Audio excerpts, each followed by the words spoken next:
স্বরাষ্ট্রমন্ত্রী, আপনি যদি দমন না করেন, জাতি প্রস্তুত হচ্ছে আপনাকে যে কোনো দিন দমন করার জন্য বেরিয়ে আসবে। দালাল চক্রের কঠোর দমন। স্বরাষ্ট্রমন্ত্রী, দমন যেখানে আপনি সেখানে।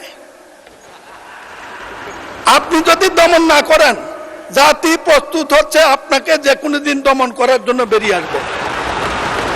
মাননীয় স্পিকার, আমি যেদিন দাঁড়াই সেদিনে আপনি চেয়ারে থাকেন। আমার একটু সীমাবদ্ধতা আছে, আপনার সাথে বিতর্ক করতে পারি না।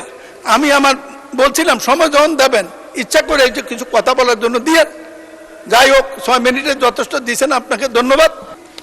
সব কথাগুলো লিখিত আকারে মন্ত্রীর কাছে দিয়ে দেব। আপনি কঠিন মানুষ, বন্ধ করে দেবেন জানি। বন্ধ শ্রমিক বাজার উদ্ধার করার কোনো বিকল্প নেই। জোরদার কূটনৈতিক তৎপরতা। মাননীয় স্পিকার, ফরেন সার্ভিসের সবচেয়ে গুরুত্ব হলো ডিপ্লোম্যাটরা ওখানে করেটা কি? তাদেরকে একদিন সংসদে আনেন, আমরা একদিন শুনি, আমি অভিযোগ করব, জবাব দেখ।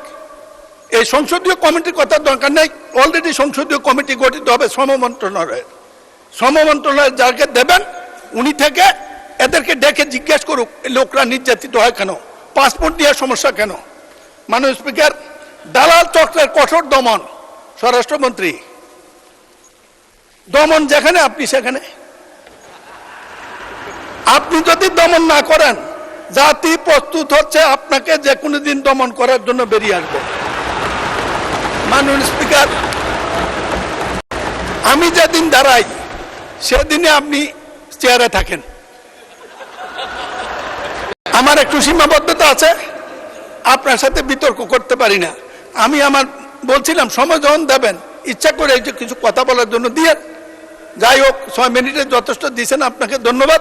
আমি শুধু বলবো, এই ব্যাপারটি সমাধানের সাথে মাননীয় সরকার প্রধান জনাব তারেক রহমান হাউজে নাই, আপনারা আছেন বিরোধী দল মিলে।